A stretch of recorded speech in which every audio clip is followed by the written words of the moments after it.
What you do is not who you are. I don't know who started spreading these false rumors, poisoning the minds of founders all across the world. I know. It's someone who wrote a book about it. Ben Horowitz. Again? Apparently. It just came into my mind like this God given insight. What you do is not who you are, it is what you believe that makes you who you are. Who you are is simply who you are. Being versus doing. There's a whole nuanced, not so nuanced duality about it. And this is what I'll be discussing and reading over to you today. Hi guys, I'm Maya and this is Maya Musings. It's a channel that I'm running really as a little thought experiment, a thought experiment where I share thoughts and experiments around the thoughts that I have because I just love to think. And I have these beautiful insights and very strong opinions that I don't like keeping for myself. So I write about it in my newsletter, my musings, and now I'm sharing about it over video as well. So there you go. Enjoy. What you do is not who you are. What you believe is who you are. So this really got inspired as a deeper self-reflection that I was having on my own spiritual path, on my own journey, not only as a founder, but also as a human being, as simply as that. And it just struck me.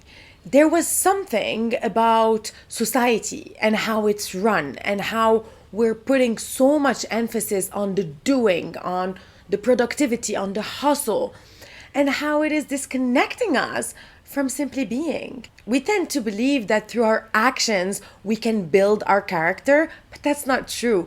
Character is built from beliefs as well as your external experience of life. What I basically do during these videos is that I go through what I write in my newsletter and then I comment. I share some deeper thoughts and reflections about it. This is simply me sharing my truth with you all, and I would love to hear from you in the comments. Please, everything is welcome. As I shared, a profound realization struck me last week, and I shared more about it in my last newsletter. And then I remembered, I loved your second book, Ben, but I have a problem with your reasoning. So for those of you who are not familiar, Ben Horowitz has wrote a book called What You Do Is Who You Are. And it's a fantastic book. I loved it. I streamed through it in a day or two. It was amazing. I remember it. Love the book. But the title came back to my mind recently. And there was this whole idea of building ourselves from our actions versus and building our organizations, our startups from our actions, which is true to some extent, but it is very dangerously superficial. It really is bringing forward a shiny object to distract us from the reality of things, which is to go deep into our subconscious mind and to actually do the inner work and to come out with our beingness and doing from a place of being versus doing from a place of doing. So I write, who you are is who you are. It's never about what we do. It's always about who we are. It's never about changing what we do. It's about changing who we are. In fact, believing that what you do defines who you are is as outdated as thinking MySpace was the future of social media. But because we live in a society obsessed with results, productivity, measurable outcomes. We've been conditioned to believe that our actions define us. This is false and wrong. Boo! Unsubscribe. Ben posits that culture is shaped by action, that what leaders do, how they behave, the decisions they make The way they handle situations defines the culture of their organizations. This is great and right. But because we live in a world of dualities, and because I love dualities, I will say the following. It is also misguided and dangerously superficial. Dangerously superficial is highlighted capital letters.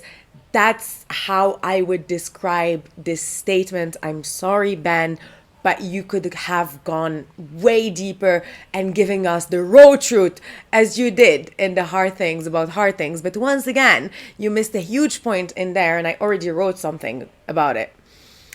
But it's still great. I mean, I loved it when I first read it, back when I had not yet traveled in the depths of my own self. Whoops. Should I even add something here? I read the book about 4 years ago when I was building my old startup. And it was revolutionary for me to read that book. I loved it. And as any other little founder muppet, I went on trying to put the teaching into action. And what happened? I burnt out. I still was not feeling good about what I was doing. I became a robot. I stripped myself away from everything that made me human, and I was miserable because the underlying truths, the underlying beliefs that made me what I was at the time, or who I was at the time, were remaining still. And I was really trying to cut a tree by cutting the leaves, but not understanding why the same leaves would grow again and again. And it was this really horrific battle between myself and my actions and my beliefs, and not understanding why it was happening like this.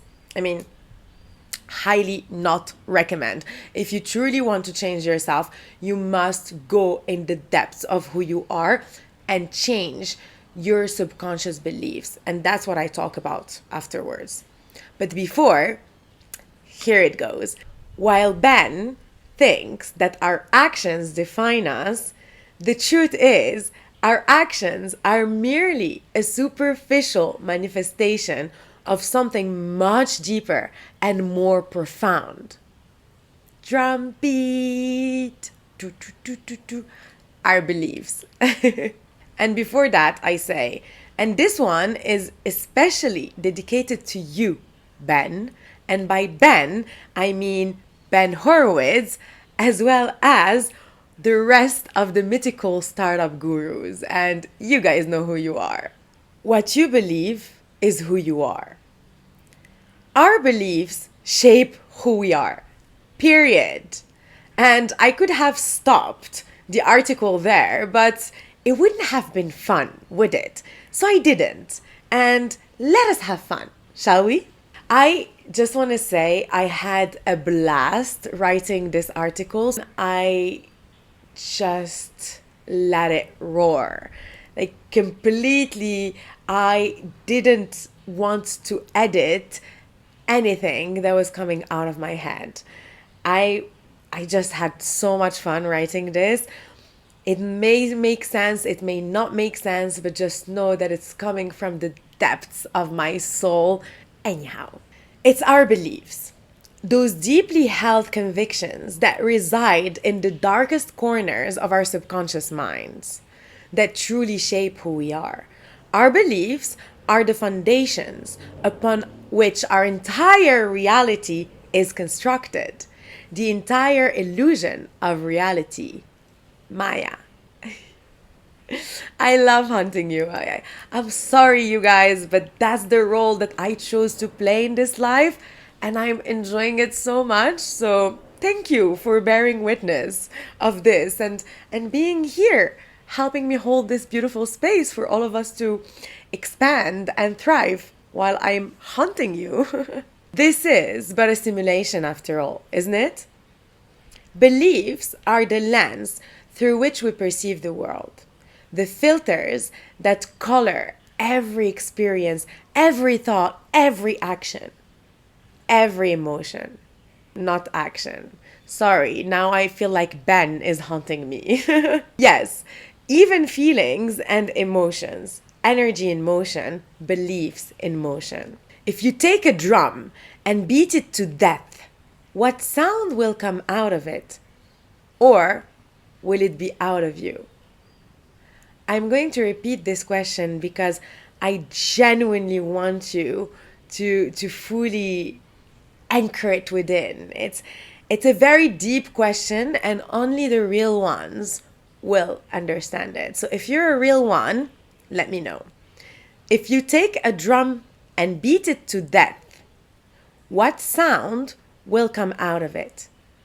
Or will it be of you? Genuine answers only. And please, if you are genuine about this, if you have some insights about this, I would love to hear from you. You can either email me or comment below or even comment in the newsletter. Whatever rocks your boat. To suggest that we can change who we are simply by changing what we do is not only naive, but also dangerous. It is a superficial approach that fails to address the root cause of our problems as individuals, organizations, and as a society. So, completely missed the mark there, Ben. Like, completely. Real change starts within. To change the world, you must change yourself. First and foremost, outside is a mirror. Inside is projector. Full stop.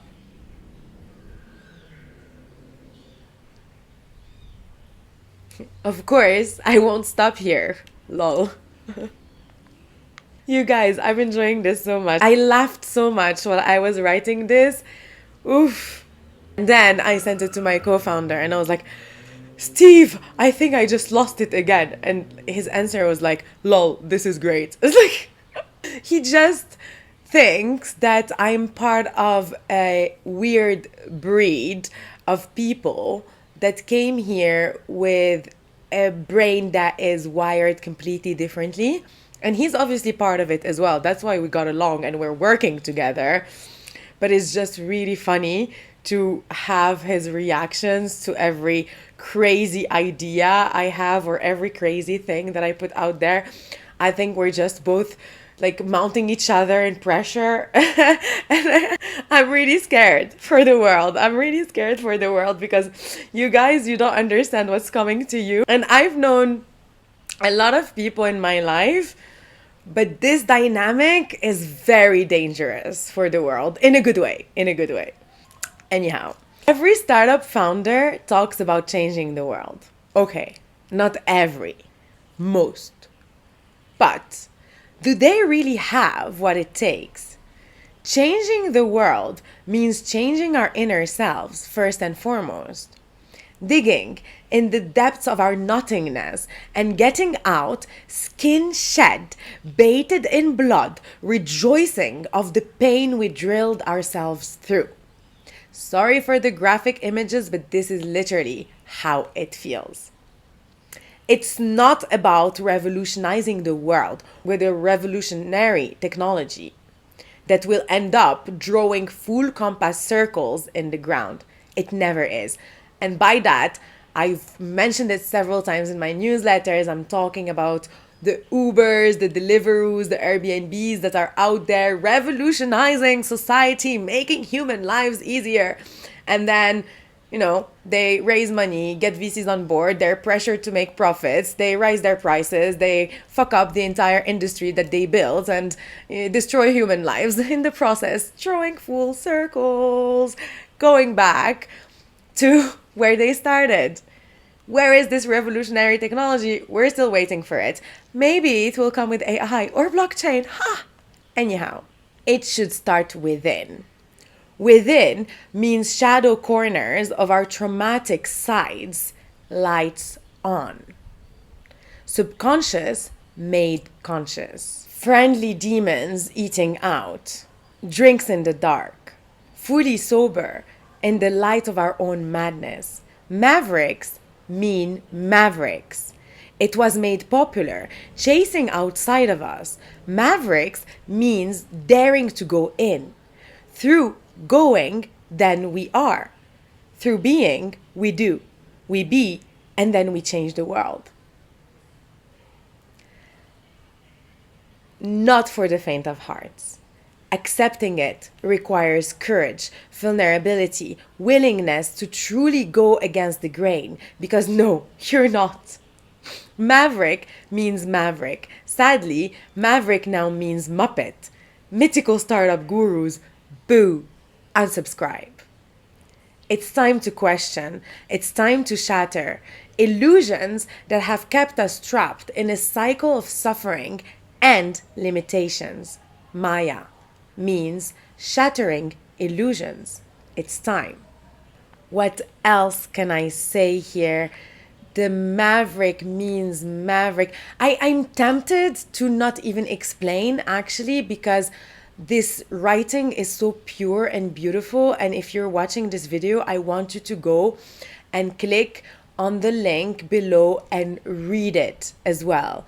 I want you to read it. And if you're listening as the voiceover of this article, please also go and read it, because it's a piece of art. Unicorns do, and then they die. Once upon a time, what you do makes you build a unicorn, the ultimate dream. The sound of printing machines. Brr, brr. Isn't it freezing outside? Empty valuations and 360 circles. What did you do about your dreams of changing the world, my child? I gave them back to the printer. She turned them into monopoly money. I framed it, and now I'm dead. Perhaps I will do something about it in my next life. Or maybe I'll come back as a pig, make bacon of myself, and keep dying until I grow some guts. Boo. Unsubscribe.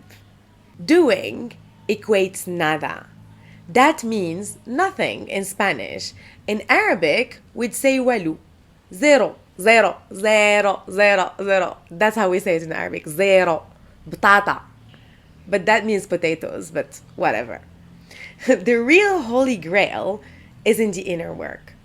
Examining your beliefs and transforming them. Valuations, exits, and unicorns are distractions made up to keep the masses asleep. And yes, by masses, I mean quote unquote maverick startup founders, or those who believe themselves to be muppets. The real work is a revolution, because changing our core beliefs means transformation. But not only a personal one, a collective one. Shedding limiting beliefs holding you back means dismantling the oppressive systems and structures holding back society. Colonized mindsets. All of us. Shedding your limiting beliefs starts creating a world that is more just, equitable, and compassionate. Yes, that is possible. Do the inner work. In case this was not clear, this is the whole message here. Stop chasing cloudy mud water disguised as gold elixir. Just water is fine, as long as you drink it in a copper glass. Add golden dust. But what is success? Hint. Not what you do. Hint. No one can define it for you. In the 22nd century, startups are not valued for generating high valuations, but for their capacity to create meaningful change and solve real problems. Startups are led by founders who have done the deep inner work. Those who align their actions with a clear belief system, values. Those who lead with authenticity, integrity, purpose. Highest self, fully embodied, grounded.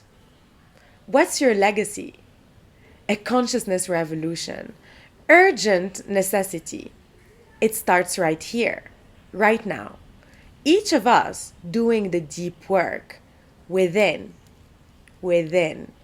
inside. Examine, forgive, acknowledge, accept, transform, and then take bold actions to create the world we know is possible. Fiercely committed to one thing only, the truth of who you are. And I'll say that again. Fiercely committed to one thing and one thing only, the truth of who you are. For it is not what we do that defines us, but what we believe.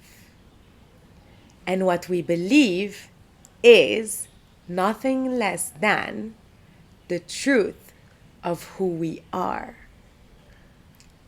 To conclude this beautiful work of art, I just want to say that for a long time, society has conditioned us to chase on the outside for success, money, validation. The whole simulation is gamified in this way. For some reason, consensus reality has gathered in a way that is stripping each and every one of us from what makes us human, from who we truly are on the inside. We still believe that God is something outside of us. A lot of people still believe that nature is disconnected from us, whereas it is not. It is all us. We create everything that we see, including our businesses, our startups, our organizations. These are living, breathing entities that are an extension of us. And the way we manage these is by managing our inner selves first and foremost. If we truly want to thrive and build something of great value and true and great value to the world, not to VCs, not to high empty valuations and unicorns and all that jazz, which in my opinion is a distraction anyway. We must look within. What are the limiting beliefs that are holding us back personally? How can we shatter those? How can we deconstruct those? How can we grow from that place of self-awareness? And then only once we do the inner work, we can ask ourselves, what is it that I want to create from this place? Or how is it that I want to transform my creation from this place? But following a rule book written by someone else blindly that is making you focus on the outside world, on your action, on your behavior first and foremost, is completely wrong, is a recipe for disaster. Yes, it's great to know your behavior and to manage that and to be self-aware of that, but your behaviors come from your beliefs. And in between those, there are feelings. So if you start changing your behaviors, your feelings and your beliefs are not right, your feelings will always come in the way. You always feel bad, you always feel sad, frustrated, you always feel angry, you will burn out, you will have all of these unpleasant feelings that keep resurfacing because you didn't clear your shit before you started changing your behaviors. And in no time, you will come back to that same place that you were before, because that's how it is. And you will keep bouncing back and forth in between both places because you didn't get to the root cause of the problem. And the beliefs are the root cause. They are deeply embedded in our subconscious mind. It is about us being able to sit down and look at our belief system and see all the darkest corners of this belief system and what is stopping us from fully achieving what we are set to achieve in this life. Why did you come here?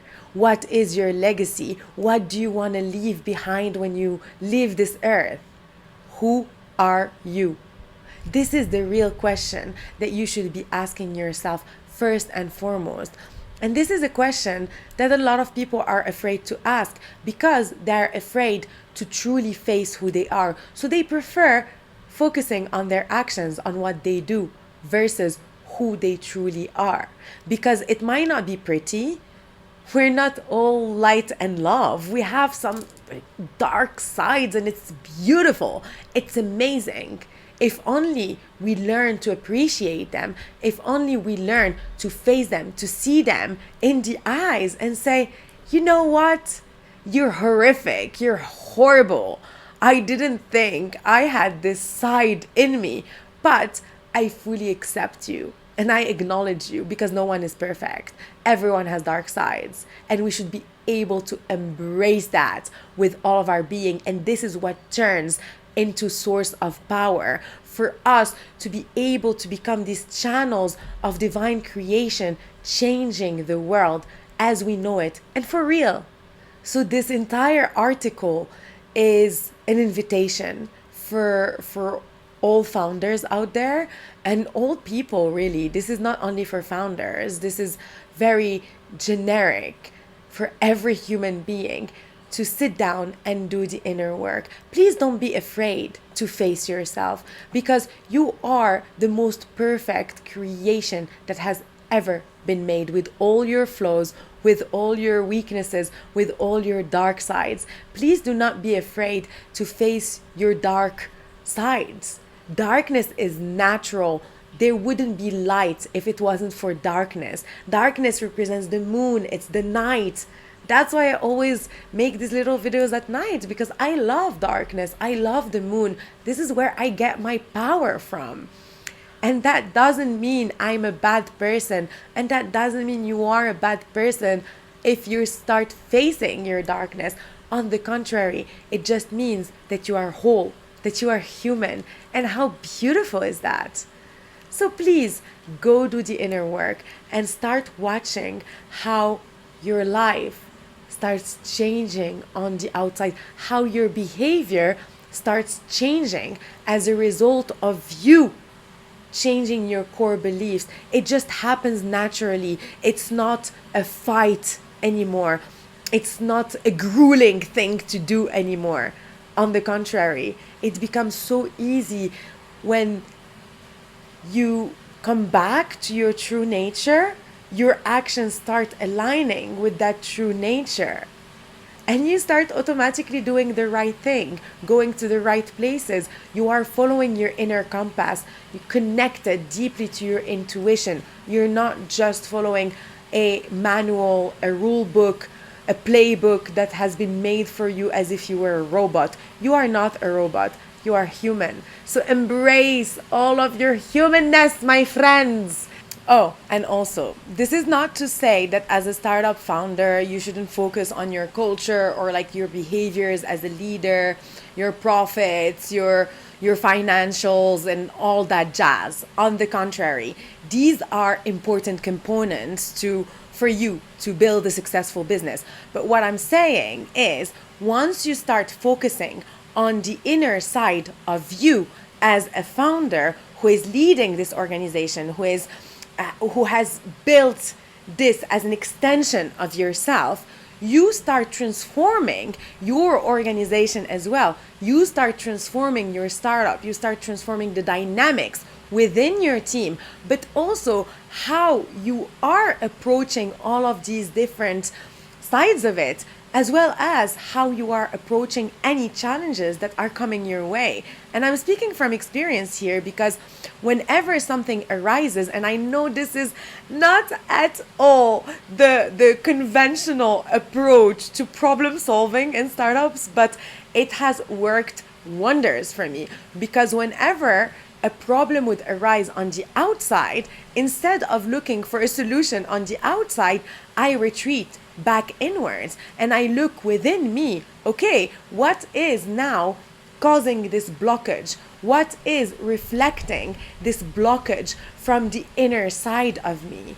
And once I put the finger on it and I'm able to dissolve that within me, the solution on the outside becomes super clear. This is the best thing I have ever done as a founder, is to always be connected to my own self, be connected to my own inner guidance, inner intuition, and to know and understand that whatever I am building is a reflection of my inner world. I mean, the world in general is a reflection of my inner world, but my startup even more so, because it's an extension.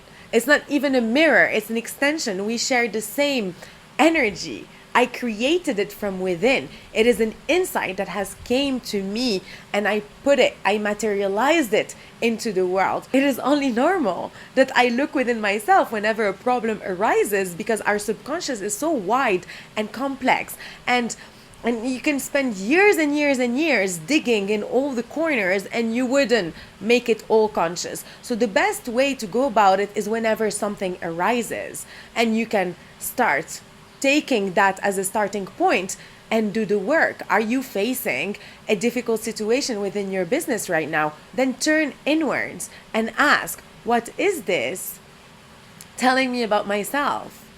Why is this still blocked within me? What emotions am I still feeling? Where is this emotion coming from? Is there a trauma behind it? Is there an ancestral belief behind it? What is it? And it can be anything. It's only you who can know. And once you pinpoint it and allow it to gently leave your field, then you will see that the situation on the outside will resolve itself. This is my message for you today, and I hope you enjoyed it. Please leave your comments. I always enjoy hearing from you. And Ben, if you have something to say about it, I would love to hear from you as well. Okay. Bisous, guys.